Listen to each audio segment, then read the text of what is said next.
Hello friends, आइए आज हम लोग अपना नया लेक्चर शुरू करते हैं। क्लास 7th अनअकैडमी पर आप सभी लोगों का स्वागत है। आप ज़्यादा से ज़्यादा लोग अनअकैडमी पर मुझे मयंक पाराशर के नाम से फॉलो कर सकते हैं। अगर आपको लग रहा है कि हाँ, इंडियन कॉन्स्टिट्यूशन से रिलेटेड ज़्यादातर जो आपकी क्वेरीज या सब्जेक्ट से रिलेटेड जो डाउट्स थे वो रेगुलर बेसिस पर क्लियर हो रहे हैं। अगर हम लोग बात करें तो हमने अभी तक कंप्लीट अपने पार्ट्स को करना शुरू किया है। पार्ट 1 हमने कंप्लीट किया, पार्ट 2 किया, पार्ट 3 लास्ट फंडामेंटल राइट्स हमने कंप्लीट किए हैं पिछली क्लास में। आज का हमारा जो पार्ट शुरू होगा वो पार्ट 4 है, जिसको हम लोग अगर बात करें तो पार्ट 4 के लिए हम लोग बात करेंगे आज। और ये हम लोगों का क्लास अगर बात करें तो 7th क्लास है। चलिएगा जरा आगे के लिए बढ़ते हैं। सबसे पहली बात आती है डीपीएसपी। ये क्या है? Basically directive principle of state policies है क्या? तो आपके यहां पर कॉन्स्टिट्यूशन में पार्ट 4 जिसमें आर्टिकल नंबर 36 से लेकर 51 तक की सारी कहानी है। और इंपॉर्टेंट ये इसलिए ज्यादा हो जाता है आपके यहां क्योंकि इससे रिलेटेड यूपीएससी पिछले लास्ट एग्जाम्स में एनडीए के अंदर रेगुलर बेसिस पर क्वेश्चंस पूछता रहा है। ऐसा शायद ही कोई एग्जाम पेपर गया हो जिसमें fundamental right, directive principle of state policies and fundamental duties से रिलेटेड कोई क्वेश्चन ना आया हो। तो मैं कोशिश यहां पर यह करूंगा कि आप ज्यादा से ज्यादा इसको कम से कम समय में समझ पाएं, ताकि जो पेपर आपका अप्रैल में होने वाला था, अगर वो आगे शॉर्ट नोटिस पर भी होता है कभी, तो आप अपने इंडियन कॉन्स्टिट्यूशन में परफेक्टली पूरी तरह से चीजों को करके गए हों और वहां आपका इससे रिलेटेड कोई क्वेश्चन ना छूटे। मैं Mayank Parashar the tutors academy YouTube channel पर ऑलरेडी पहले से पढ़ाते रहे हैं। मेरठ में हम लोगों का अपना इंस्टीट्यूट होता है। तो अब हम लोग अनअकैडमी के साथ आ गए हैं और पूरी तरह से हम लोग अपने काम यहां पर कर रहे हैं। चलिए शुरू करते हैं। जैसे कि आज का सबसे पहला बात जो यहां पर आएगी वो बात होती है कि directive principle of state policies. Directive principle of state policies DPSP ये है क्या? तो पार्ट 4 ऑफ द कॉन्स्टिट्यूशन है। आर्टिकल 36 से लेकर 51 तक के लिए हमें इसमें टोटली बात करनी है कि क्या क्या चीजें इसमें हैं। क्वेश्चन आता है इनके बनाने की जरूरत क्यों पड़ी। तो अगर एक ब्रीफिंग में इसको समझा जाए तो बेसिकली हमारा इंडिया एक बड़ा नेशन है। उस बड़े नेशन में स्टेट्स का अपना अपना डिवीजन है। हर स्टेट का कोई पर्टिकुलर पार्ट बहुत ज्यादा डेवलप है, कोई पर्टिकुलर पार्ट रेस्पेक्टिवली उतना डेवलप नहीं है।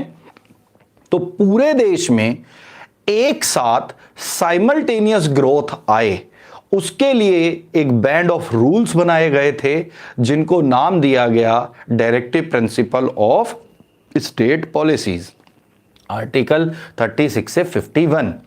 इंपॉर्टेंट एस्पेक्ट क्या आता है? इंपॉर्टेंट एस्पेक्ट ये है कि अगर हम कॉन्स्टिट्यूशन के अकॉर्डिंग पार्ट 3 और पार्ट 4 को कंपेयर करें तो पार्ट 3 हमारे ऊपर लगाए गए या हम लोगों को दिए गए वो राइट्स हैं जो फोर्सफुली हमारे ऊपर इंपोज्ड हैं कि हम फंडामेंटल राइट हमारे अपने हैं और हमें उनको एंजॉय करना है। जबकि डीपीएसपी में ऐसा नहीं है। ध्यान से देखिए, The provision contained this part से मतलब DPSP cannot be enforced by any court। That means ये बड़ी क्लियर सी बात है कि इंडियन कॉन्स्टिट्यूशन में ये साफ साफ लिखा है कि कोई अदालत भी इन्हें इन्फोर्स नहीं करा सकती। अब बात को समझिए कि कोई कोर्ट बाय लॉ भी इन्हें इन्फोर्सेबल नहीं बना सकती। एनडीए में लास्ट 14 ईयर जब से मैं पढ़ा रहा हूं, ये 5 या 6 बार रिपीट हुआ क्वेश्चन है कि डीपीएसपी इन्फोर्सेबल है या नहीं है। तो इंपॉर्टेंट एस्पेक्ट यही है कि डीपीएसपी अगर आप लोग बात करेंगे तो कोर्ट के थ्रू भी इन्फोर्सेबल नहीं है, कैन नॉट बी इन्फोर्सेबल। अगली बात क्या आती है इसी में? अगली बात आती है, these principles are the fundamental in the governance of the country. Basic देश में, जो मैं अभी बोल रहा था कि हर राज्य का हर एक क्षेत्र, उसमें होने वाला गवर्नेंस, उसमें होने वाले डेवलपमेंट, उसकी होने वाली ग्रोथ साइमल्टेनियस हो, सबका इकट्ठा एक जैसा विकास हो, उसके लिए बैंड बनाया गया था, उसके लिए सारा काम हुआ था। एंड आगे लिखा हुआ है, it shall be the duty of the state to apply these principle in making laws. अब यहां पर प्रॉब्लम है, यहां पर एक बात अगर मैं और एक कलर बदल लूं तो यहां लिखा है shall be, that means enforceable है नहीं, और गवर्नमेंट को कहा जा रहा है अगर आप कोई भी कानून बना रहे हैं तो इनको ध्यान में रखते हुए बनाएं। तो इसका मतलब ये कुछ ऐसा सा नहीं हो गया कि सीधा तो हम आपसे कह नहीं रहे हैं बट आप इन्हें छोड़कर भी ना जाएं। जैसे कान को सीधा ना पकड़ा, हमने कान को घुमा के पकड़ लिया कि आप डायरेक्टली आपके ऊपर नहीं लगते हैं, आपकी मर्जी है, आप करना चाहें करें, करना नहीं चाहते हैं ना करें, बट आप इन्हें छोड़कर नहीं चलेंगे। तो इनडायरेक्टली क्या कहा गया है कि आप इनको फॉलो करेंगे। ये बहुत ही इंपॉर्टेंट एस्पेक्ट है यहां पर। आगे के लिए जब हम लोग बढ़ते हैं इसी में, तो अगली जो इसमें बात आती है वो बहुत सिंपल सी और बड़ी क्लियर सी है। क्या क्वेश्चन आता है कि इनका एम क्या था, क्यों बनाया गया डीपीएसपी को। तो मैं बार बार बोलता हूं, सारी स्टेट्स एक साथ तरक्की करें, उसके लिए बनाया गया था। एंड इनको जस्टिएबल नहीं रखा गया। जस्टिएबल नहीं रखने का मतलब किसी भी कोर्ट के अंदर इनको लेकर कोई केस नहीं हो सकता। याद करो, प्रियम्बल में भी ये बात पढ़ी थी, प्रियम्बल भी जस्टिएबल नहीं था, जबकि फंडामेंटल राइट जो हम पिछला पढ़ के आए हैं वो जस्टिएबल है। क्यों? क्योंकि उसमें तो 5 रिट्स दी गई थी, सीधा सुप्रीम कोर्ट पहुंच जाओ अगर कोई दिक्कत हो रही है। यहां पर जस्टिएबल ही नहीं है, तो अगर कोई उसको फॉलो अप नहीं कर रहा है या उसे अवॉइड कर रहा है तो आप उसे ब्लेम नहीं कर पाएंगे, आप उसे कहीं पर भी जाकर उसके अगेंस्ट कोई रिट या सिट से एप्लीकेशन या कोई भी केस दर्ज नहीं करा पाएंगे। समझ आई बात? आगे के लिए बात करते हैं। इसी में जो अगला पॉइंट है वो बड़ा इंपॉर्टेंट सा बन जाता है। क्यों बन जाता है? ध्यान से देखो। The concept of directive principle of state policies borrowed. यह क्वेश्चन कितनी बार आया हुआ है मुझे भी नहीं पता। यहां लिखा हुआ है आयरिश कॉन्स्टिट्यूशन से डीपीएसपी को लिया गया था। ये अगर बोरोड की बात कर रहे हैं तो आयरिश कॉन्स्टिट्यूशन से है। While most of the fundamental rights are negative obligations on the state, जबकि DPSP are the positive. That means अगर गवर्नमेंट ये नहीं करेगी तो फंडामेंटल राइट टूट गया, आप सुप्रीम कोर्ट पहुंच जाओ तो गवर्नमेंट के एस्पेक्ट से तो फंडामेंटल राइट नेगेटिव एस्पेक्ट्स हो गए ना। जबकि डीपीएसपी कहीं से नेगेटिव है ही नहीं, क्योंकि वो जस्टिएबल ही नहीं है। आप बात समझे कि अगर क्वेश्चन आता है fundamental rights are the positive aspects of the state, sorry नहीं है। क्यों? अगर गवर्नमेंट काम ठीक से नहीं करेगी आप उनके अगेंस्ट सीधा सुप्रीम कोर्ट चले जाएंगे। But directive principle of state policies में ऐसा नहीं है। अगली बात इंपॉर्टेंट जो है, दो it is not enforceable by the court of law, जो बार बार मैं बोल रहा हूं कि कोई कोर्ट भी इन्हें कानून बनाकर आपके ऊपर लागू नहीं कर सकती। दैट मीन्स विलिंगली हम लोग अपनी सोसाइटी को, कम्युनिटी को, कंट्री को आगे ले जाने के लिए जो जो अपना कंट्रीब्यूशन दे सकते हैं और जो विलिंगली दे सकते हैं, बाउंडेड नहीं है, वो हम करें। वो directive principle of state policies में लिखा गया है, समझाया गया है। तो इंपॉर्टेंट था, ध्यान रखिएगा। आगे के लिए थोड़ा सा बढ़ जाते हैं। तो जैसे ही हम लोग आगे के लिए बढ़ते हैं तो इसमें एक केस आता है state of Tamil Nadu versus L Abu Kabir Bai case. क्या इसके अंदर आया था? 1984 में सुप्रीम कोर्ट ने बताया कि directive principle of state policies are not enforceable, जो हम कह रहे हैं, but court should not avoid them. ये क्वेश्चन आ सकता है सीधा सीधा कि भाई ये फंडामेंटल राइट की तरह इन्फोर्सेबल नहीं है, ये जस्टिएबल नहीं है, तो फिर क्या इन्हें कोर्ट कुछ जजमेंट दे सकती है? तो यहां बिल्कुल क्लियर बताया कि आप पर जबरदस्ती नहीं लगाया गया है, बट आप इन्हें छोड़कर आगे बढ़े, ये प्रैक्टिकली एक्सेप्टेबल नहीं होगा। दैट मींस इसे डायरेक्टली इनडायरेक्टली हमें फॉलो अप करना ही पड़ेगा। This part of the constitution undoubtedly the sister of the previous part। Previous part क्या था, जिसे हम पार्ट थर्ड, या मैं यहां लिख देता हूं पार्ट 3 फंडामेंटल राइट्स में पढ़ के आ रहे हैं। क्लियर हुई मेरी बात या नहीं? एंड इसको कंसाइंस ऑफ द कॉन्स्टिट्यूशन के नाम से जाना गया है। अब सोचो, फंडामेंटल राइट को कंसाइंस नहीं कहा गया है, directive principle of state policies को कंसाइंस कहा गया है। तो आप समझ लीजिए कि directive principle of state policies भी उतना ही रेस्पेक्ट रखती हैं, वेटेज रखती हैं, जितना कि फंडामेंटल राइट रखता है। Got it my point? Day to day life में होने वाली चीजें यहां पूरी तरह से बताई गई हैं, समझाई गई हैं। अगला क्वेश्चन कई बार आया है कि ये यूनिक बैंड है, किन चीजों का है ये यूनिक बैंड? सोशलिस्ट है, लिबरल है, डेमोक्रेटिक है, और जो हमारे गांधी जी के प्रिंसिपल थे किस समय पर? नेशनल मूवमेंट के टाइम पर, उनको फॉलो अप करते हुए ये कॉम्प्रिहेंसिवली बनाया गया है। ये पॉइंट थोड़ा सा मार्क कर लीजिएगा, इंपॉर्टेंट इसलिए कि ये क्वेश्चन 2-3 बार पहले भी रिपीट हो चुका है। आगे के लिए बढ़ते हैं।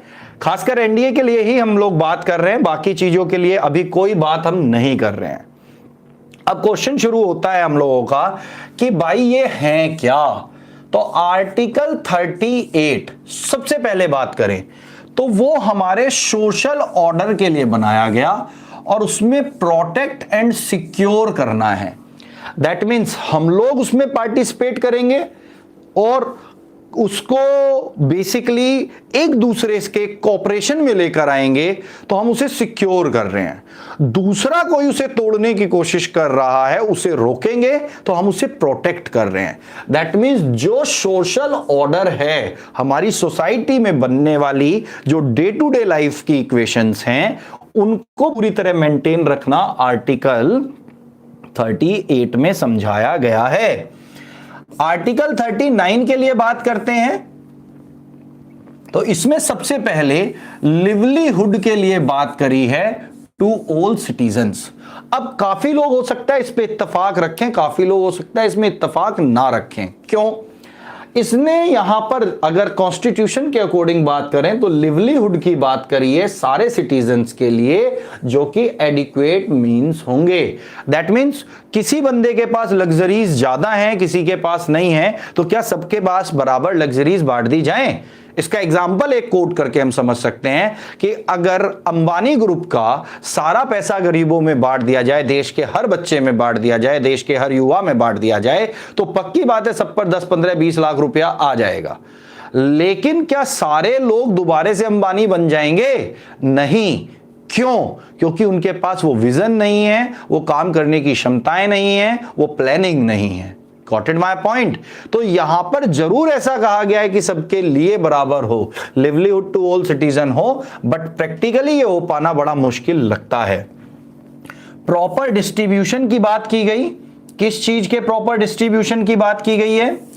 कहा गया है material resources of community for common goods. अब अगर आपके पास 5 पेन हैं, 4 कॉपी हैं, तो आप 5 पेन 4 कॉपी का ही यूज करेंगे ना, और किसी दूसरे के पास वो कॉपी पेन ना होके टैब है या कोई और गैजेट्स हैं, तो क्या हर बंदे को गवर्नमेंट गैजेट दिला पाएगी? तो प्रैक्टिकल है, आंसर नहीं है। बट हमारी गवर्नमेंट ट्राई तो ये कर रही है ना, जैसे हम लोग भी ट्राई कर रहे हैं। हमारे पास जितने मिनिमम रिसोर्सेज हैं उनसे आपके लोगों की वीडियो कर रहे हैं, तो आप लोग भी उनको क्या कर रहे हैं? कुछ लोग लैपटॉप से देख रहे होंगे, कुछ लोग डेस्कटॉप से देख रहे होंगे, कुछ लोग मेजॉरिटी में जो होंगे वो मोबाइल्स पर देख रहे होंगे।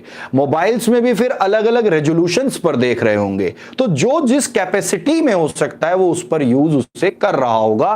तो आर्टिकल 39 का सेकंड पार्ट जो है वो प्रॉपर डिस्ट्रीब्यूशन की बात करता है कि मटेरियल रिसोर्सेज कम्युनिटी गुड्स में कॉमनली डिस्ट्रीब्यूटेड हो, ऐसा नहीं किसी पे ज्यादा या किसी पे कम हो। थर्ड पार्ट जब हम इसी में आ जाते हैं तो थर्ड पार्ट हमें जो यहां समझाता है वो प्रिवेंशन समझाता है किस चीज का, wealth to the common determinant concentration को लेते हुए। दैट मीन्स हर आदमी को बराबर पैसा दे दो। भाई जिस दिन हर आदमी को बराबर पैसा मिल गया, जैसे ये आता है हमारा बॉन्ड, तो क्या प्रैक्टिकली पॉसिबल है कि देश चल पाएगा, इकोनॉमी चल पाएगी? तो कुछ लोग कहेंगे हाँ, आज अगर देखें कोविड-19 में क्या ये नहीं हो रहा? सब लोग अपने घरों में, सब लोगों को इस समय पर रिक्वायरमेंट क्या है, 2 रोटी मिल जाए बेसिकली टाइम पर, सेफली घर में रहें, अंदर रहेंगे तो बीमारी नहीं लगेगी, लॉकडाउन का पालन करें, यही सब चल रहा है। तो वो तो अमीर हो वो भी वही कर रहा है, गरीब है वो भी वही कर रहा है, बट क्या पैसे का इक्वलाइजेशन हो पा रहा है? नहीं। बट यहां directive principle of state policies में ये बोला गया है। आगे के लिए हम लोग बात कर लें इसी में, तो अगली बात आती है equal pay for equal work. किनके लिए? Man and women. होता यूजुअली ये है, आदमी को ज्यादा पैसा मिलता है लेबर क्लास में, फीमेल्स को लेबर क्लास में कम पैसा मिलता है, और इसका ही उल्टा अपोजिट हो जाता है। अगर आप कॉर्पोरेट्स वगैरह में हैं एंड आप वहां काम कर रहे हैं तो फीमेल्स के पैकेजेस रेस्पेक्टिवली सेम पोस्ट पर ज्यादा मिलते हैं, जो एक सर्वे की रिपोर्ट्स बोलती हैं, जबकि मेल्स के कम है। ऐसा ये मिलता है। तो यहां पर सिर्फ बात की गई है कि आप equal pay for equal work की बात करें, उसमें आदमी काम करे या औरत काम करे। अगर उस काम के लिए आप 200 रुपया दे सकते हैं तो वो आदमी को भी 200 मिले, औरत को भी 200 मिले। इसमें गवर्नमेंट की एक स्कीम है मनरेगा, अगर आप ध्यान से कभी पढ़ा हो उसके बारे में तो चेक कर लीजिएगा, उसमें मेल एंड फीमेल को इक्वल अमाउंट में ही पेमेंट मिलता है। अगली बात कर लेते हैं फिफ्थ पार्ट में। तो इस यहां पर दिया गया है प्रोटेक्शन देनी है हमें चाइल्डहुड एंड यूथ को, किस चीज का? एक्सप्लॉयटेशन से बचाना है, मॉरल। अब क्वेश्चन पहला हमने फंडामेंटल राइट में बार बार पढ़ा था, एक्सप्लॉयटेशन है क्या? पता नहीं, किसी का मेंटली हो सकता है, किसी का फिजिकल हो सकता है, किसी का इमोशनल हो सकता है, किसी का फाइनेंशियल हो सकता है, सेक्सुअल हो सकता है, एजुकेशनल हो सकता है, नहीं पता कैसा एक्सप्लॉयटेशन है, बट हमें उन्हें बचाना है। मॉरल वैल्यूज डेवलप करनी है, मटेरियल अमेंडमेंट्स को हमें उनके बचाकर चलना पड़ेगा। आज का यूथ एक्चुअली में क्या दिक्कत है? दिक्कत ओरिएंटेशन का है, दिक्कत चीजों का है। एक एग्जांपल यहां पर कोट करता हूं, हमारे इंस्टीट्यूट का एक लड़का लद्दाख पोस्टेड है, कैप्टन खुराना है, वो जस्ट लद्दाख में -23 से उतरा, घर पे छुट्टियां काटने आया था, और पता उसको चलता है दूसरे दिन कि सर मेरा बेलगांव आ गया, कमांडो जाना है मुझे। -22-23 से वो इमीडिएट बेलगांव जब पहुंचा था तो वहां अप्रॉक्स 30 के अप्रॉक्स चल रहा था टेम्परेचर। एकदम से लड़का जो रनिंग नहीं कर रहा था, कुछ नहीं कर रहा था, लेकिन वो वहां से सीधा वहां पहुंचा and he got complete his course, return back with a commando batch. तो इससे हमें यह बात क्लियरिटी में पता चलती है कि एक्चुअली जिनके पास ट्रांसफॉर्मेशन है, ओरिएंटेशन है, उनका एक्सप्लॉयटेशन मॉरल मटेरियल किसी भी फॉर्म में हो ही नहीं सकता है। एक्सप्लॉयटेशन हो किन का रहा है? जो एक्चुअली में काम तो बहुत बड़े बड़े सोच रहे हैं, बट रेस्पेक्टिवली उनके उतना एफर्ट नहीं डाल रहे हैं, उतनी प्रोटेक्शन, उतनी पोटेंशियल अपनी साइड से नहीं दे पा रहे हैं। समझे? तो यहां पर सिंपल है कि आप में से अगर कोई भी है तो उसका एक्सप्लॉयटेशन कोई कैसे कर पाएगा? अनटिल अनलेस कि वो खुद विलिंग ना हो। Got it? जैसे एक एग्जांपल, हम स्कूल के टीचर से ट्यूशंस पढ़ेंगे, क्यों पढ़ेंगे जी?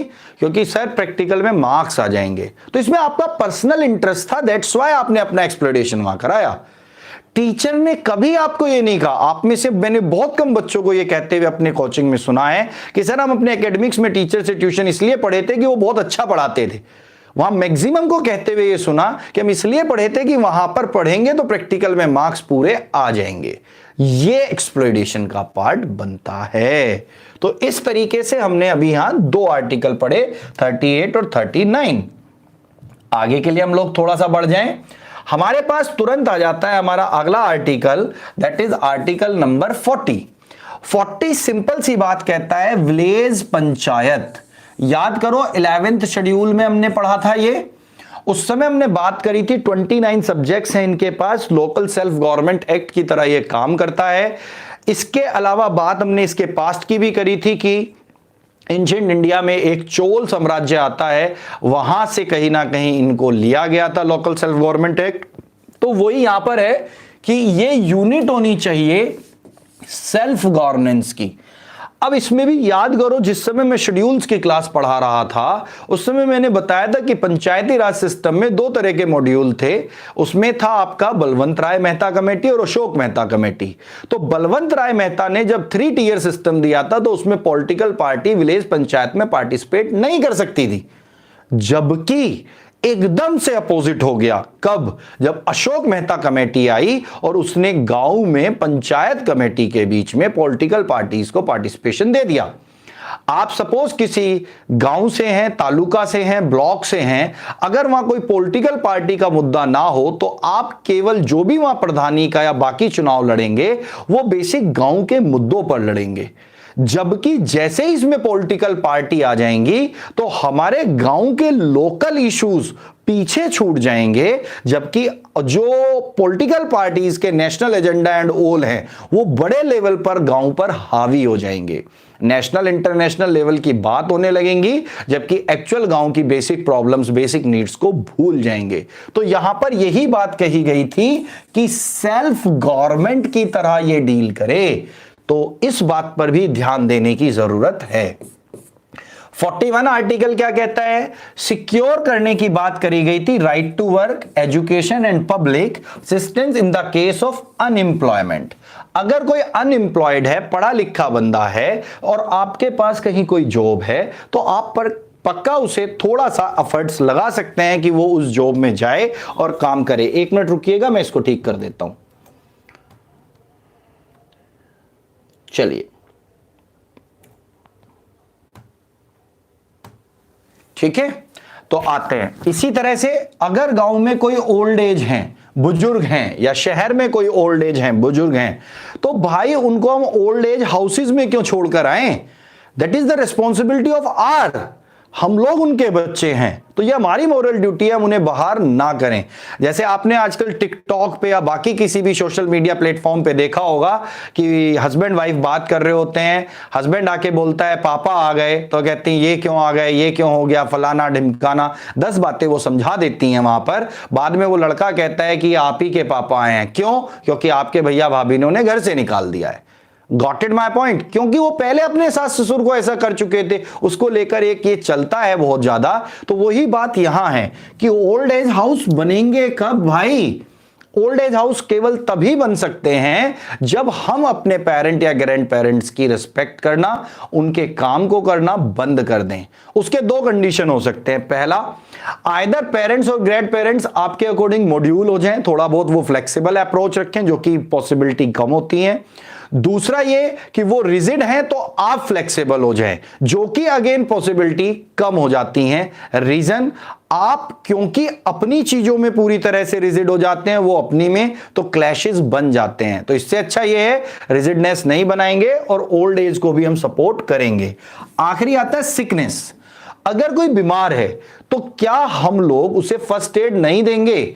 हमारी ड्यूटी बनती है, सड़क पे जाते हुए अगर कहीं कोई एक्सीडेंट हो गया या कुछ भी, कोई बीमार भी पड़ा है, तो अगर हमें पता चलता है तो हम उसके लिए उसमें फर्स्ट एड देने का काम सबसे पहले करते हैं। इसके बाद आर्टिकल 42 आता है, ये कहता है secure just and human condition of work and maternity leave. Basically जहां पर भी काम कर रहा है कोई, वहां पर एक डेवलपमेंट होना चाहिए, पॉजिटिव वेव आनी चाहिए कि हाँ भाई यहां काम करने में मजा आ रहा है, मोटिवेशन मिल रहा है और हम एफर्ट मार के काम को कर रहे हैं। और अगर कोई उस समय पर फीमेल है और सपोज वो उस समय प्रेगनेंसी में हैं, तो उनको पर्टिकुलर एज पर रूल्स एंड रेगुलेशन छुट्टियां मिले, उनको रिलीफ दी जाए थोड़ी सी, एंड वो घर में जाकर उसके रिस्पेक्ट में अपने आप को और अपने बच्चे को भी स्वस्थ रख पाएं। ऐसा हमारा आर्टिकल 42 कहता है। आगे के लिए बढ़ जाते हैं। जैसे हम लोग थोड़ा सा आगे के लिए बढ़ते हैं तो हमारे सामने हमारा आर्टिकल आता है 43। 43 क्या कहता है? Secure work, a living wages, a decent standard of life, luxurious and social and cultural opportunity for the people and in particular to promote cottage industry. अब आप एक एक करके देखो। सिक्योर क्या करना है? काम। इसका मतलब हमें अगर अपने से ज्यादा काम दिख रहा है तो हम दूसरों के साथ उसे शेयर करें और दूसरे और हम लोग मिलकर उसे निपटा लें। लिविंग वेजेस, एटलीस्ट उतनी कमाई जरूर हो जाए कि आपका खाना चल जाए, आपका रहना, आपकी जरूरतें पूरी हो जाएं। अब जरूरतों का मतलब नहीं है कि मुझे तो BMW या ऑडी में घूमना है, ये मेरी जरूरत है तो आप प्लीज मेरी जरूरतें पूरी कराओ, ऐसा नहीं है। मिनिमम के लिए बात हो रही है। A decent standard of life, decent standard की कोई डेफिनेशन नहीं है। माइट बी मेरा डिसेंट स्टैंडर्ड कहता है कि मुझे सुबह शाम अच्छा सा खाना मिल जाए, लोग मेरे से अच्छे से बोल लें, और कुछ लोग जो मैं करता हूं काम उसकी रिस्पेक्ट करें। ये मेरे लिए हो सकता है, किसी दूसरे के लिए वो वेल्थ में हो सकता है, किसी दूसरे के लिए वो पावर में हो सकता है, किसी के लिए किसी और चीज में हो सकता है। तो डिसेंट स्टैंडर्ड ऑफ लाइफ की कोई डेफिनेशन पर्टिकुलर नहीं मिलती। इसी में आता है अगला लग्जीरियस। तो अगर आप लग्जीरियस के लिए बात कर रहे हैं तो लग्जीरियस एंड सोशल, तो भाई luxurious, social and cultural opportunity जो हैं वो पब्लिक के बीच में हैं, अब हमें वो पकड़नी है। जैसे हमारे इंडिया में इतने सारे रिचुअल्स हैं, इतने सारे कस्टम्स हैं कि कभी ना कभी कहीं ना कहीं कुछ ना कुछ चलता ही रहता है, चलता ही रहता है। तो सोशली भी हम उनसे जुड़ सकते हैं। सपोज वो हमारा ना हो, हमें कोई फर्क नहीं पड़ता, हम नॉर्थ इंडिया के, साउथ इंडिया का वो कोई त्योहार आ रहा है तो हम क्यों नहीं एंजॉय करेंगे। और सपोज अब साउथ इंडिया का कोई नॉर्थ इंडिया में रह रहा है और नॉर्थ इंडिया में वो त्योहार है तो वो लोग क्यों एंजॉय नहीं करेंगे। कल्चरल, आपस में पार्टिसिपेशन करेंगे और जहां भी अपॉर्चुनिटीज मिलेंगी वहां पर गेट टुगेदर्स करेंगे यार, इसमें कोई प्रॉब्लम नहीं है।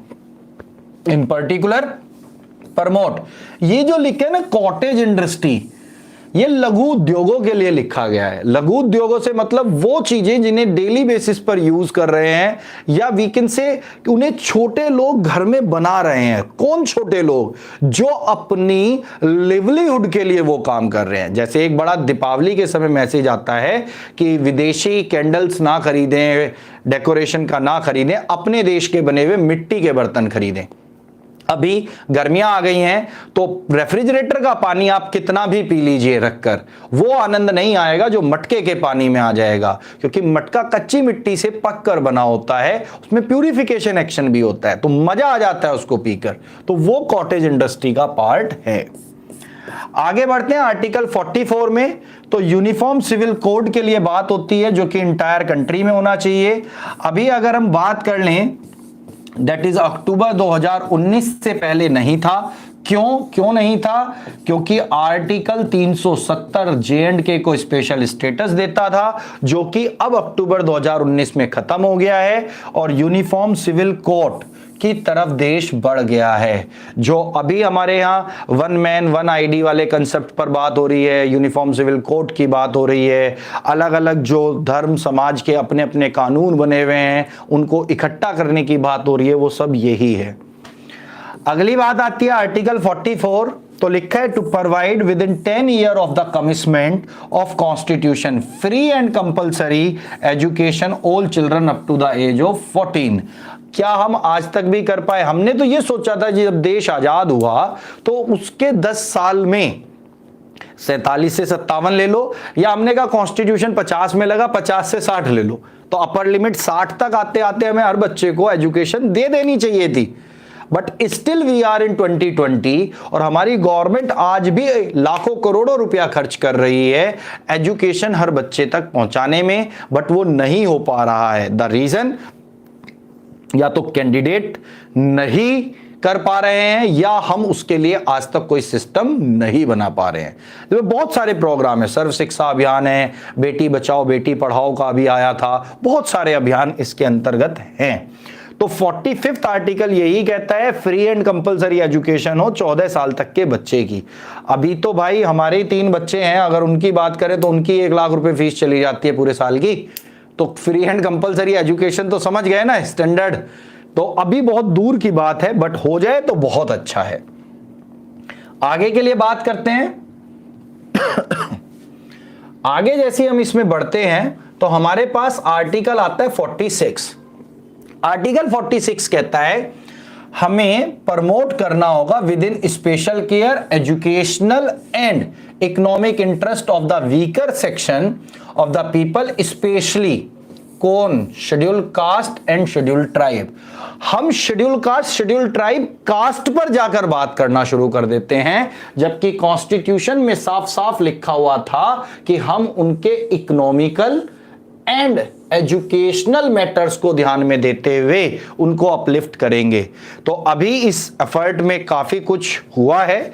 एक रिजर्वेशन और इंट्रोड्यूस हुआ है इकोनॉमिकल वीकर सेक्शन का, तो वो बहुत ही अच्छा पार्ट है, वो कहीं ना कहीं इसको फुलफिल करेगा। आगे के लिए बात करता हूं 47। तो लिखा है to secure and improvement of the public health and the prohibition of intoxicant drinks and drugs. अभी लॉकडाउन की सिचुएशन है, तो सारी स्टेट गवर्नमेंट किस बात की डिमांड कर रही है? उनका सबसे ज्यादा रेवेन्यू जनरेट होता है लिकर से। सारी स्टेट गवर्नमेंट्स लगातार डिमांड कर रही हैं कि हमारे यहां लिकर को परमिशन दे दो, ताकि हम लोगों के पास कुछ रेवेन्यू आ जाए, और अगर हमारी लिकर शॉप्स खुलने लगेंगी और कुछ रेवेन्यू आएगा तो हम आगे इससे लड़ने में अपनी फंड्स को यूज कर पाएं। तो आप समझिए, एक साइड तो हम कह रहे हैं कि प्रोहिबिटेड कर दिया जाए जितनी भी नशे की चीजें हैं, ड्रग्स हैं या ड्रिंक्स हैं, और एक साइड हमारे यहां सेंट्रल और स्टेट गवर्नमेंट दोनों बड़े लेवल पर इस पर रेवेन्यू लेती हैं। तो ये दोनों बातें कॉन्ट्रेडिक्ट होती हैं, बट आर्टिकल 47 इस बात को कहता है। Got it my point? आगे बात कर रहा हूं आर्टिकल 47 के लिए, 48 के लिए।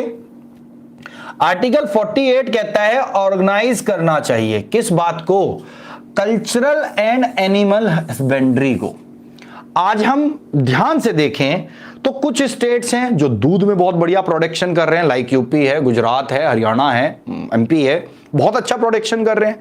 कुछ जगह पर एग्रीकल्चर में बहुत जबरदस्त प्रोडक्शन हो रहा है, कुछ जगह पर अलग चीजों में। तो बेसिकली क्या कि हम कल्चरल एंड एनिमल हस्बेंड्री पर अगर साइंटिफिक लाइन पर सोचें और प्रिजर्व करें एंड इंप्रूव करें क्या उनकी ब्रीड्स को, तो हम ध्यान से देखें तो cultural as well as animals में हम ग्रोथ ले जाएंगे, एज ले जाएंगे, और एक्चुअल में हमारा रॉ मटेरियल का प्रोडक्शन बढ़ेगा, तो ऑटोमेटिकली सारी चीजें ठीक होना शुरू हो जाएंगी। प्रोहिबिटेड क्या करना है? Slaughter house. अब अगर स्लॉटर हाउस को प्रोहिबिटेड करना है तो ये तो सेंट्रल गवर्नमेंट करेगी। कॉन्स्टिट्यूशन कह रहा है उन्हें बंद करो, जबकि इसका परमिशन देती कौन है? Central government. चाहे वो किसी भी पार्टी की सेंट्रल गवर्नमेंट रही हो, लेकिन परमिशन तो सेंटर से आएगी। तो ये बंद हो जाना चाहिए, चाहे वो काउ, क्लेव्स, कोई मिचेल कैमल हो या ड्रोट कैटल हो। दूध देने वाले पशु को काटा जा रहा है या बिना दूध देने वाले पशु को मांस के लिए काटा जा रहा है, दोनों प्रोहिबिटेड होना चाहिए। यह आर्टिकल 48 हमारे यहां कहता है। अगर आप लोग इसमें देखें तो CMVL central military veterinary laboratory situated है, जहां से हम लोग पढ़ाते हैं मेरठ में, और उसका पूरा काम ही ये है कि वो इनके प्रोहिबिशन, मतलब कैसे बेसिकली इनकी हस्बेंड्री को, एनिमल हस्बेंड्री को इंप्रूव करे, इनकी जीन्स को इंप्रूव करे, इनकी ब्रीडिंग्स को बहुत अच्छा बनाए, और उस पर काफी लेवल पर ये लोग काम कर भी रहे हैं। अच्छा प्रोडक्शन, अच्छा वर्क कर रहे हैं। आगे के लिए हम लोग बढ़ जाते हैं तो हमारे सामने जो आता है अगला, वो आता है आर्टिकल नंबर 49। क्वेश्चन आता है 49 कहता क्या है? 49 कहता है to protect all monument historical interest and national importance. ये तो बात बिल्कुल सही है, लेकिन भाई हम और आप ही तो हैं। जब वहां जाएंगे, लेस खाएंगे, वो फेंक देंगे। हम वहां बैठेंगे, कुछ और कबाड़ फैलाएंगे। ज्यादा कोई लव बर्ड्स टाइप वहां बैठे होंगे तो वो अपना नाम दिल के अंदर गुंदवा देंगे। इट्स लाइक ये कर भी तो हम ही लोग रहे हैं ना।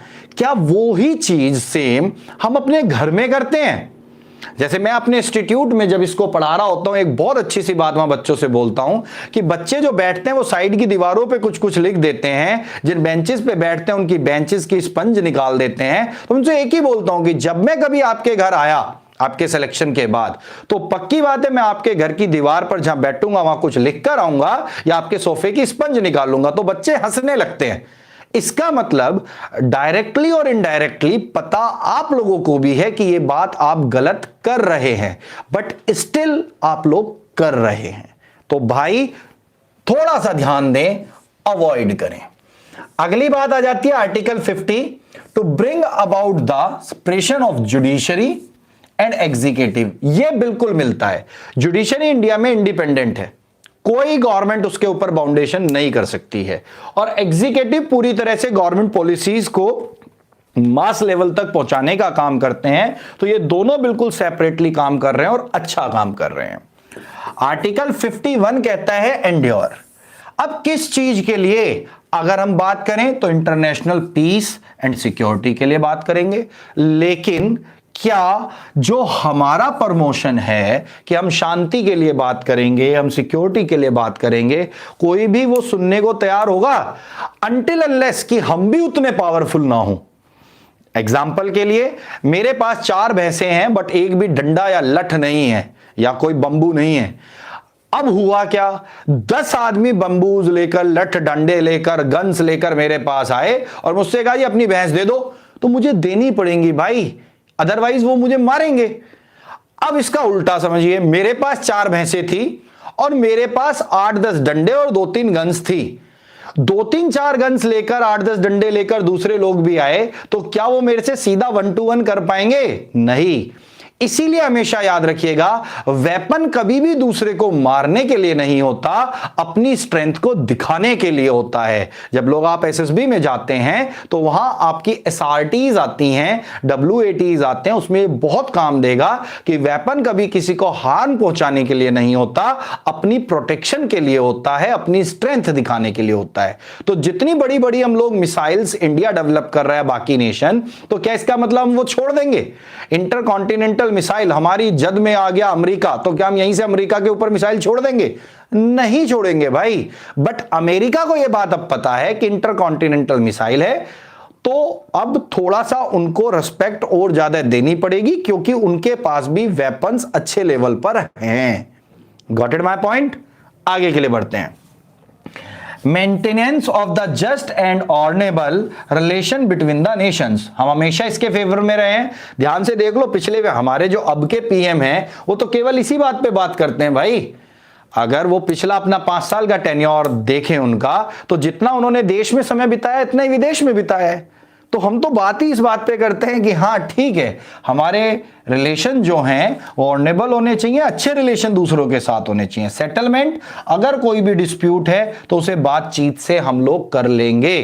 तो हम तो हमेशा कहते हैं पाकिस्तान के साथ बैठ के हम बातचीत कर लेंगे, बशर्ते वो आतंकवाद को बंद करे। वो आतंकवाद बंद नहीं करता तो बैठ के बातचीत किस बात के लिए हो सकती है? हो ही नहीं सकती। इसीलिए यहां पर प्रॉब्लम खड़ी होती है। आगे के लिए इसमें बढ़ते हैं, तो थोड़ा सा इसे मैं जूम कर लूं पहले, तब आपके लिए आसानी से होगा, पढ़ने में आसान चलिएगा। अब यहां पर बात करते हैं। तो अब सबसे पहली बात इसके अगले पार्ट की आ जाती है, जब हम फंडामेंटल ड्यूटीज की बात करते हैं। फंडामेंटल ड्यूटीज आर्टिकल 51A, अगर हम इसे पार्ट की फॉर्म में लिखें तो पार्ट 4th A आएगा ये, ठीक है। 42nd अमेंडमेंट एक्ट 1976 से इसे जोड़ा गया था। स्वर्ण सिंह कमेटी की रिपोर्ट थी जिस पर जोड़ा गया था, एंड 86th अमेंडमेंट एक्ट 2002 से इसके अंदर 11th ड्यूटी हमारी जोड़ दी गई थी। 10 पहले थी और 86वें अमेंडमेंट के बाद एक ड्यूटी और जोड़ दी गई थी। अब इंपॉर्टेंट ये कि ये बना क्यों? तो constitution of India did not certain these duties. Originally अगर बात करें तो जब कॉन्स्टिट्यूशन बना था हमारी कोई ड्यूटीज थी ही नहीं, being an citizen of India. ये लेटर ऑन बनाई गई कि हर सिटीजन की अपनी ड्यूटी भी तो होनी चाहिए देश के लिए। क्या देश ही उनको देता रहे? अभी कोरोना के टाइम पर अगर हम बात करें तो टोटल इंडिया की पॉपुलेशन अगर देखें तो दुनिया की सेकंड पॉपुलेस्ट है। अगर वर्ष कंडीशन आती है और इंडिया का हर बंदा अपने देश के लिए खड़ा होता है और वो 10-10 रुपया भी देगा, तो आप सोचिए 1 अरब 27 करोड़ का देश है, मल्टीप्लाई बाय 10 कर दीजिए, एक ह्यूज अमाउंट खड़ा हो जाएगा, जिससे गवर्नमेंट बहुत सुटेबल कंडीशन में होगी और कहीं ना कहीं उसके अगेंस्ट जो कोविड-19 है उसके अगेंस्ट लड़ने में उसे बड़ा हेल्प मिलेगी। क्यों? क्योंकि उससे एम्स बना सकती है, उससे डिफरेंट डिफरेंट इक्विपमेंट बन सकते हैं, हमारी सेफ्टी पर ही वो चीजें यूज हो सकती हैं। Got it? आगे के लिए बात करते हैं। The 11th fundamental duty contained article 51 में, ये मैंने अभी बताया, पहले 10 थी, 11th जो है 2002 से जुड़ी है।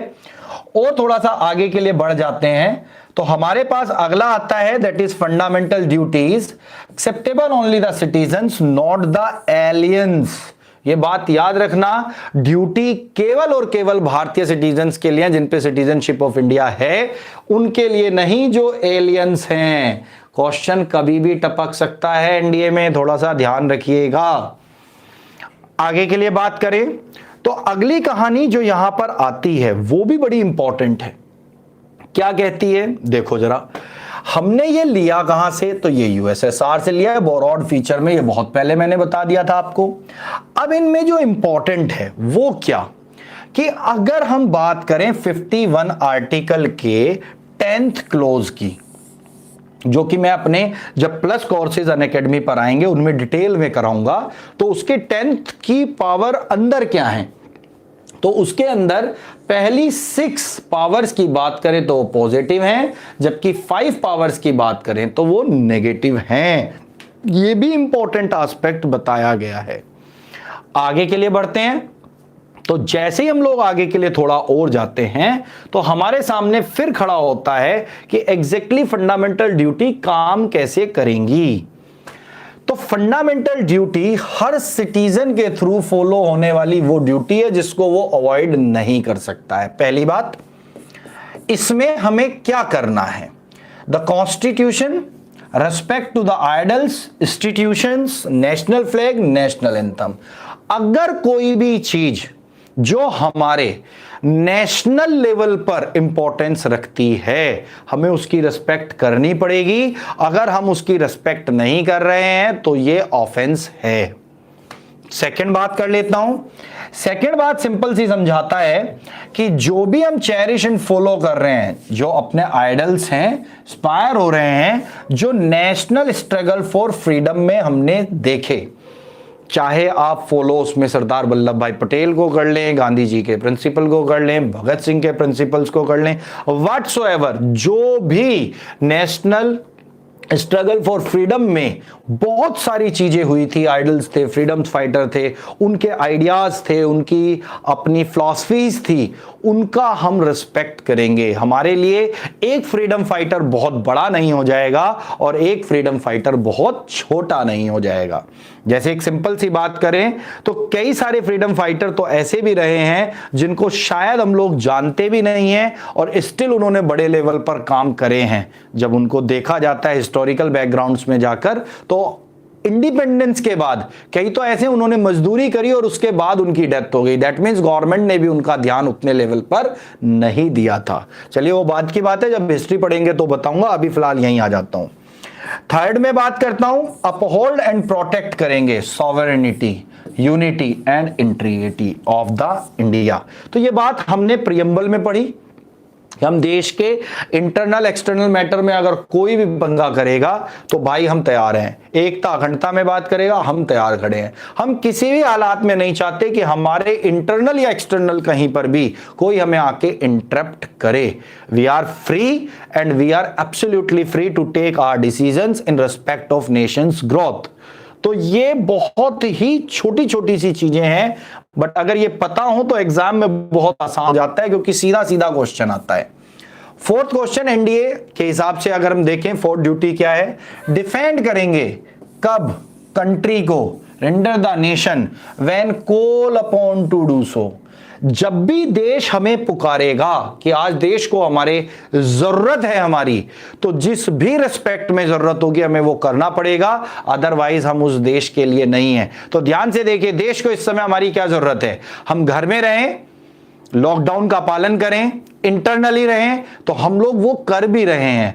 जो लोग उसे तोड़ने की कोशिश कर रहे हैं या उसे नहीं मान रहे हैं, तो ध्यान से देखिए ना, central government as well as state government उन पर एनएसए भी तो लगा रहे हैं। ये भी एक इंपॉर्टेंट एस्पेक्ट है कि देश को जब हमारी जिस भी रेफरेंस में जरूरत होगी हम तैयार खड़े होंगे, हम डिनाई नहीं करेंगे। जैसे एक एग्जांपल के लिए मैं आपको कोट कर दूं, बहुत ही सिंपल सा है। अभी यूपी के सीएम हैं योगी आदित्यनाथ जी, उन्होंने कहीं पर बोला था अपनी प्रेस कॉन्फ्रेंस में कि सबसे ज्यादा निकम्मा किसको माना जाता था, राजनेताओं को। लेकिन आज की तारीख में जितना 24/7 लेवल पर काम कर रहे हैं वो सारे पॉलिटिशियंस हैं, उन्हें सारे मिनिस्टर्स हैं, सारा एडमिनिस्ट्रेशन है। पुलिस को सबसे ज्यादा बेकार नजरों से देखा जाता था, लेकिन अगर ध्यान से देखें तो कोविड में अगर सबसे ज्यादा फाइट किसी ने करी है तो डॉक्टर्स के बाद वो पुलिस ही खड़ी है। तो मतलब इतना अच्छा इंटरप्रिटेशन, इतना पॉजिटिव माइंडसेट है, तो वो भी देश के लिए ही है। देश को जब उनकी जरूरत पड़ी वो तैयार हैं, तो वो भी ह्यूमन, उन्हें भी घर में रहना चाहिए, बट नहीं, क्योंकि देश को जरूरत है इसलिए वो बाहर है।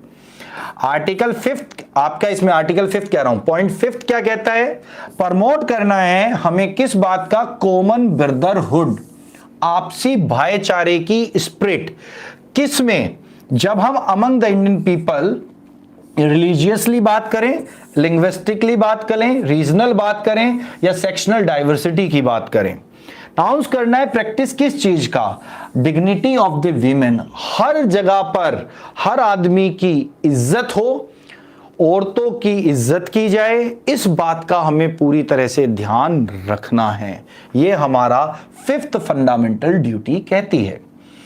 आगे के लिए और थोड़ा सा बढ़ते हैं तो हमारी 6th फंडामेंटल ड्यूटी आ जाती है। 6th फंडामेंटल ड्यूटी कहती है कि हम वैल्यू और प्रिजर्व करें अपना रिच हेरिटेज जो कि कंपोजिट कल्चर में है। हम इतना बिखरा हुआ देश, इतनी सारी भाषाएं, इतने सारे धर्म, इतने सारे कल्चर, उसके बाद भी हम इकट्ठा हो जाते हैं जब भी कोई प्रॉब्लम आती है। तो वो यहां पर भी हमें दिखाना होगा कि हमें अपने हेरिटेज को भी रिच करना होगा। 7th कहता है प्रोटेक्ट करना है एंड इंप्रूव करना है किस चीज को, नेशनल एनवायरनमेंट को, जिसमें क्या क्या आएगा, forest, lake, river, wild life and living creatures, जो भी जानवर हैं। आज भी देखिए टीवी पर आपको बहुत सारे लोग मिल जाएंगे, कोविड में आदमियों को खाना खिलाते हुए तो बहुत ही लोग मिल जाते हैं, लेकिन आप देखिए बहुत सारी वीडियो ऐसी भी आ रही हैं जिसमें जानवरों को दिन में निकल के खाना खिलाया जा रहा है, जिसमें जानवरों को चारा डाला जा रहा है, कुत्ते बिल्ली जो स्ट्रीट डॉग्स होते हैं उनको बिस्किट्स वगैरह खिलाए जा रहे हैं। रीजन, वो भी तो एक लिविंग क्रिएचर हैं, ध्यान तो उनका भी रखना है भाई। आगे बात करते हैं 8th के लिए, to develop the scientific temper, humanism and the spirit of inquiry and reforms. यही हम सबसे ज्यादा बेवकूफों वाली बात करते हैं। हम साइंटिफिक टेम्पर रखते हैं, बिल्कुल सही है, ह्यूमनिज्म रखते हैं, सही है, लेकिन स्पिरिट पर आकर हम गलत हो जाते हैं। हम किसी चीज की इंक्वायरी करना पसंद नहीं करते और रिफॉर्म्स को तो हम बहुत जल्दी एक्सेप्ट नहीं करते। यही रीजन है, जो सोसाइटी इसको एक्सेप्ट नहीं करती वो पिछड़ जाती है। तो इसी की वजह से अर्बनाइजेशन एंड रूरलाइजेशन का एक कंसेप्ट आ जाता है कि यहां आगे निकल गए लोग और यहां पीछे रह गए। वो यही है कि आप चीजों को समझें। अब ऐसा कोई गांव जिसमें मोबाइल ना पहुंचाओ, ऐसा कोई गांव जिसके बंदों को व्हाट्सएप या फेसबुक चलाना ना आता हो, नहीं होंगे। लेकिन अगर उन्हीं से टेक्निकली बात करें कि आप इंग्लिश में कोई एक सेंटेंस प्रॉपरली ग्रामेटिकल फ्रेम्ड कर दें तो नहीं हो पाएगा। क्यों? क्योंकि वो इंग्लिश और हिंदी के मिक्सचर में हिंदी को इंग्लिश में लिखना प्रेफर्ड करते हैं, तो उसमें भी एग्जैक्टली पता नहीं चल पाता कि किसी का के हो जाता है, किसी का के हो जाता है, मतलब वो अलग अलग अल्फाबेट्स में चल रहा है। तो वो पूरा एक इंक्वायरी नहीं करना पसंद करते हैं, बस किसी ने बताया और उस पर आगे फॉलो अप हो गए। आगे हम 9th के लिए बात करते हैं इसी में। तो 9th कहता है to safeguard public property and absorb violence. हम पब्लिक प्रॉपर्टी को कभी भी डिस्ट्रॉयड नहीं करेंगे, और वायलेंस का अगर कभी भी कहीं कोई चांस बनेगा तो उसे एब्सोल्युटली डिस्ट्रैक्ट करेंगे भाई, जितना हो सकता है रोकेंगे। अब कोई कहे सर वहां जाके पत्थर थोड़ी ना खाएंगे, नहीं खाएंगे, लेकिन एक बार समझा तो सकते हैं, माइट भी वो हमारी बात मान जाए, माइट भी हमारी वजह से 50 बसों के ऊपर वो पत्थर बरसा रहे थे, शायद 2 बस बच जाएं। तो बेसिकली क्या है कि वायलेंस करने वाले लोगों से अगर बातचीत की जाए जो दंगे वगैरह में होते हैं, तो काफी हद तक चीजें संभल सकती हैं। दिक्कत क्या होती है, कम्युनिकेशन गैप हो जाता है और वहां पर कोई किसी से बात करनी पसंद नहीं करता है। आगे बढ़ जाते हैं, जो कि हमारा इसमें आखिरी पार्ट की तरफ बढ़ रहे हैं। हमारे पास आती है 10th ड्यूटी। तो अगर हम अपनी 10th ड्यूटी के लिए बात कर रहे हैं तो इसमें कहा जाता है टू स्ट्रीव, किस चीज के लिए, एक्सीलेंस की तरफ जाएंगे, sphere of individual and collective. अकेले हैं तो आगे की तरफ बढ़ेंगे और समूह में हैं तो भी आगे की तरफ बढ़ेंगे। ऐसा नहीं है कि सिर्फ एक ही आदमी आगे बढ़ेगा। एंड नेशन कॉन्स्टेंटली राइज करेगा, higher level of endure and achievement को अचीव करा के छोड़ेंगे, हम उसके लिए प्रयास करेंगे। मैं अनअकैडमी पर लॉकडाउन में आकर आपको पढ़ा रहा हूं, चित्रा मैम पढ़ा रही हैं, हम लोग अपने यूट्यूब चैनल्स पर पढ़ा रहे हैं। तो बेसिकली कर क्या रहे हैं, बंद हो गया क्या? बेसिकली हम लोग कर क्या रहे हैं, हम लोग कर तो यही रहे हैं ना कि बेसिक इंडिया को पीछे नहीं छोड़ना है, हमारा देश नहीं रुकना चाहिए। जो बच्चा आज घर में बैठा है उसे नहीं फील आना चाहिए कि अगर मैं कोचिंग जाता तो मैं पढ़ पाता। हम लोग आज तक नहीं ऑनलाइन थे, लेकिन अब इसीलिए आ गए आपके लिए कि किसी भी हालात में बच्चे को यह फील ना आए कि अच्छे कोचिंग फ्री में नहीं पढ़ा रहे हैं या नहीं पढ़ा पा रहे हैं। तो हम लोग वॉरियर्स पे अनअकैडमी, और हमारा यहां कोई लेक्चर पेड नहीं है, आप चेक कर सकते हैं। आगे के लिए बात करता हूं 11th। तो आगे लिखा है it shall be the duty of every citizen, the parent और the guardian, opportunity of education to his child in the case अगर वो एज 6 से 14 में हो। तो अब यहां ये इंपॉर्टेंट हो गया, बच्चा 6 से 14 में फंडामेंटल राइट पढ़ लिया हमने, 21 में था, इसके बाद स्टेट डीपीएसपी में हमने पढ़ लिया। अब fundamental duty, that means 3 major चीजें, तीनों में रेगुलर घुमा फिराकर 6 से 14 साल तक के हर बच्चे को एजुकेशन मिले। गवर्नमेंट इसके लिए कॉन्स्टेंटली काम कर रही है। तो यह हमारी भी ड्यूटी है कि हम भी अपने बच्चों को अच्छी एजुकेशन दिलाएं। आगे के लिए बढ़ जाते हैं इसी में। तो अब हमारे पास, अगर मैं थोड़ा सा इसी के नीचे आके आपको समझा पाऊं, हमने अभी तक पार्ट 1, 2, 3, 4 और 4th ए बेसिकली ये पूरा कंप्लीट किया। हमने यहां आर्टिकल 1 से 4 के लिए बात करी, 5 से लेकर 11 बात करी, 12 से लेकर 35 बात करी, 36 से लेकर हम लोग 51 तक पढ़ चुके हैं और फिर 51 ए पढ़ चुके हैं। तो अगर हम इन सारे आर्टिकल्स को ध्यान से देखें तो इंडिया का जो एक वो बेसिक स्ट्रक्चर खड़ा होता है वो हमने पकड़ में आ गया है। और मैं डैम श्योर कह सकता हूं इंडिया के इस पार्ट से, इंडियन पॉलिटी या कॉन्स्टिट्यूशन के इस पर्टिकुलर पार्ट से आपके यहां पर एनडीए के एग्जाम में मिनिमम 2 क्वेश्चन और मैक्सिमम 5 क्वेश्चंस तक आने की प्रोबेबिलिटी रहती है। तो आप सब लोगों से एक अब रिक्वेस्ट होगी कि आप लोग सभी इसको तैयार करें प्रॉपर्ली, एंड तैयार करने के बाद इस चीज को समझें, पहचानें और करें, ताकि आने वाले समय में आप लोगों को कभी भी कोई प्रॉब्लम ना हो। अब रह जाती है बात ये कि हम कैसे इसमें आगे की तरफ बढ़ सकते हैं। तो हम आगे की तरफ बढ़ने के लिए बेटा एनडीए में ध्यान से देखिएगा, मैं कुछ कुछ आपको और समझा देता हूं ताकि आपको चीजें क्लियर हों कि एनडीए के अंदर जब हम देखते हैं तो जियोग्राफी जो हमारा सब्जेक्ट है इससे रिलेटेड कुछ 18 से 22 के बीच तक क्वेश्चन आ जाता है। इसी तरह से हम लोग अगर अपना हिस्ट्री प्लस पॉलिटी के लिए बात करें तो हिस्ट्री और पॉलिटी से 8 से 15 के बीच में क्वेश्चन आ रहा है। अगर मैं बात करूं लास्ट 3 पेपर्स की, लास्ट 3 पेपर्स की। ये वेरी कर सकता है, 2-3 क्वेश्चन प्लस या माइनस में, एग्जैक्ट फिगर्स नहीं है, बट हां ये ऐसे आ रहा है। अब क्वेश्चन आता है सर इसके बाद क्या, तो कई बच्चा कहता है इकोनॉमी। मैं हमेशा एनडीए में कहता हूं इकोनॉमी को छोड़ दीजिएगा, 1-2 क्वेश्चन आता है, बट आप लोगों को जो रेगुलर बेसिस पर पढ़ने की जरूरत है वो है करंट अफेयर्स। कभी भी नहीं छोड़कर जाइएगा। मिनिमम 5 से 8 क्वेश्चन और मैक्सिमम 12 से 15 क्वेश्चन तक इस पोर्शन से आए हैं। अगली बात शुरू होती है सर ये तो 50 क्वेश्चंस का लगभग वेटेज हुआ, बाकी तो बाकी वेटेज में बेटा जी फिजिक्स, केमिस्ट्री प्लस बायोलॉजी ये पार्ट प्ले करती है। यहां 24 से 26 के बीच में क्वेश्चन उठ जाता है और यहां पर उसी रेस्पेक्ट में 24 से 26 सेम ऐसे ही ले रहे हैं। क्या मतलब, यहां से 26 आएगा तो यहां 24 आ जाएगा, यहां से 24 आएगा तो यहां 26 आ जाएगा। इन दोनों सब्जेक्ट्स में बात करें तो 12 से 13 क्वेश्चन का वेटेज रहता है दोनों ही सब्जेक्ट्स का।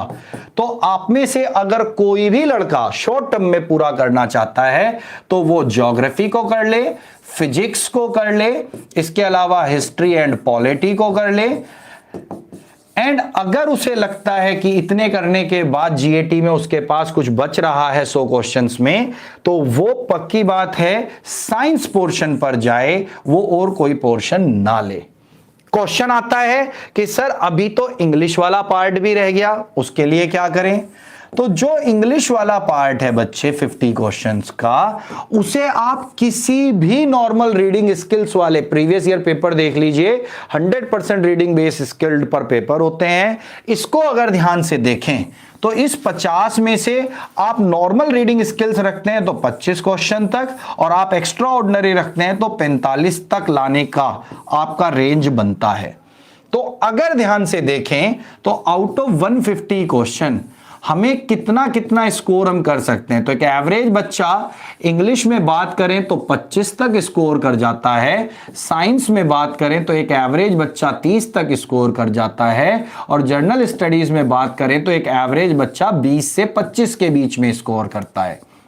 इस तरीके से हमारा जो टोटल बनता है वो 20, 55, 30, 85 का बनता है मिनिमम, और 4 मार्क्स का हमारे यहां पर एक क्वेश्चन आता है। 20, 2, 32, 34 तो 340 तक हम जीएटी में निकाल सकते हैं। प्लस द एंड 75 कैसे मैम, एक सेकेंड, मैम बोल रही है कुछ इसमें एडिशन में गड़बड़ हो गई है, मैं चेक कर लेता हूं। 30, 20, 50, 20, 75, ओके, एक मिनट रुकिएगा बेटा जी, ये 75 होगा, यहाँ ये कैलकुलेशन बदल जाएगी थोड़ा सा, ये 75 आएगा। 20, 2, 7 चौक 28 और 2 30, तो 300 नंबर तक आप आराम से यहाँ निकाल सकते हैं। इसके बाद अगली बात आती है मैथ्स को लेकर, तो वहां मुझे बताने की कोई आवश्यकता नहीं है। चित्रा एम पराशर, बस ये नाम डाल दीजिए, चाहे आप YouTube पर हैं, चाहे आप अनअकैडमी पर हैं, आपका बेड़ा पार हो जाएगा, आराम से हो जाएगा, क्योंकि वो जब पढ़ाती हैं तो इस लेवल पर कि आपके यहाँ डिट्टो क्वेश्चंस आए। तो हम सब लोगों की कोशिश पूरी टीम वाइज यही है कि कम से कम समय में एटलीस्ट आप लोगों को पूरा करा दिया जाए, ठीक है। तो अभी अगर हम लोग बात करें तो पूरा अगर हमने सिस्टम से देखें तो मैंने पहले कॉन्स्टिट्यूशन का काम कंप्लीट कराना है, इसके तुरंत बाद ही हम लोग शुरू यहां पर करेंगे मॉडर्न हिस्ट्री का काम, फिर हम लोग बाकी के पार्ट लेकर आएंगे हिस्ट्री के, देन लास्ट में हम लोग शुरू करेंगे अपना वर्ल्ड ज्योग्राफी एंड ज्योग्राफी। तब तक अगर अनअकैडमी हमें अपने गैजेट्स दे देता है एंड परमिट करता है और प्लस कोर्सेज हमारे लॉन्च कर देता है, तो उसके अकॉर्डिंग हम लोग आगे का मूवमेंट करेंगे एंड धीरे धीरे कॉन्स्टिट्यूएंटली, धीरे धीरे स्लोली कछुए की चाल से चलते हुए हम लोग आगे बढ़ जाएंगे।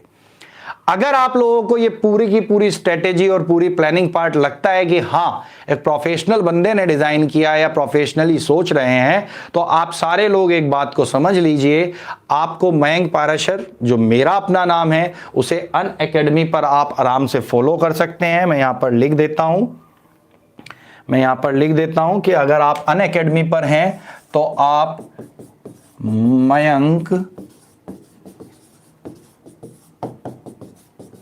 पाराशर से मुझे फॉलो कर सकते हैं, और मैथ्स के लिए चित्रा मैम को फॉलो कर सकते हैं, चित्रा एम पाराशर को फॉलो कर सकते हैं। तो हमारी कोशिश दोनों लोगों की ये है कि इजीली आपका ये हो जाए। अब इसमें भी इंपॉर्टेंट कि अनअकैडमी पर अगर आप हैं तो अनअकैडमी के जो वॉरियर्स वाला चैनल है उसकी अगर आप प्लेलिस्ट देखेंगे तो उस प्लेलिस्ट में हम लोगों का पर्टिकुलर एक फोल्डर पड़ा हुआ है Chitra ma'am and Mayank sir के नाम से, जिसमें हमारी जितनी भी वीडियोस हैं वो वन बाय वन वहां कलेक्शन में आ रही हैं। तो अगर आप वो चैनल सब्सक्राइब कर लेते हैं या वहां पर विजिट करते हैं तो आप उस प्लेलिस्ट पर जाकर सर्च कर लीजिएगा, हमारी ज्यादा से ज्यादा वीडियो वहां अवेलेबल हैं। और हमारी कोशिश सिर्फ यही है, जो इंडिया का सबसे बड़ा प्लेटफॉर्म है अनअकैडमी, उसके ऊपर आकर उसके प्लेटफॉर्म को यूज करते हुए हम आप सब लोगों को मिनिमम रिसोर्सेज के साथ मैक्सिमम आउटपुट दे पाएं, ताकि कम से कम समय में आप अपने ज्यादा से ज्यादा मार्क्स को स्कोर कर पाएं। तो अगर हम देखें तो हमारी क्लास वाइंड अप होती है यहां पर। अब हम क्या करने वाले हैं आगे, तो आगे सबसे पहले हम मेजॉरिटीज की बात करेंगे कि हमारे यहां कितनी तरह की मेजॉरिटीज हैं। फिर हम कॉन्स्टिट्यूशन में अमेंडमेंट्स कैसे किए जा सकते हैं उन प्रोसीजर्स को देखेंगे। फिर हम लोग वन बाय वन पोस्ट की बात करेंगे, जिसमें प्रेसिडेंट आएगा, देन वाइस प्रेसिडेंट आएगा, देन फिर आपका Lok Sabha Rajya Sabha that means parliament आएगी, देन उनकी वर्किंग्स आएंगी, फिर सेंट्रल लेवल के सारे कमीशंस की बात करेंगे, और फिर इसी तरह से हम स्टेट में गवर्नर हो गया, सीएम हो गया, उनका कैबिनेट हो गया, स्टेट लेजिस्लेटिव असेंबलीज हो गई, उनके लिए बात करेंगे, सेंट्रल रिलेशन की बात करेंगे। जो हमारी पावर हमने 7th शेड्यूल में पढ़ी थी कि union list, state list as well as concurrent list में जो जो बंटवारे हैं पावर्स के, उनको देखेंगे कि कौन कौन सी इंपॉर्टेंट पावर किस किस के हिस्से में आती हैं, कहां कहां से आती हैं, और उनको हम कैसे कैसे यूटिलाइज कर सकते हैं। तो लास्ट बट नॉट लीस्ट अगर आपके लिए कहा जा रहा है तो फाइनल ये कि आप साथ बने रहिए, आप हम पर भरोसा करिए, हम आपके लिए पूरी जी जान लगा रखी है, और किसी भी हालात में आप लोगों का पेपर हल्का नहीं होने देंगे। उसके लिए हम लोग रेगुलर बेसिस पर एफर्ट लगा रहे हैं। तो आज के लिए इतना ही फ्रॉम माय साइड। जय हिंद, राधे राधे।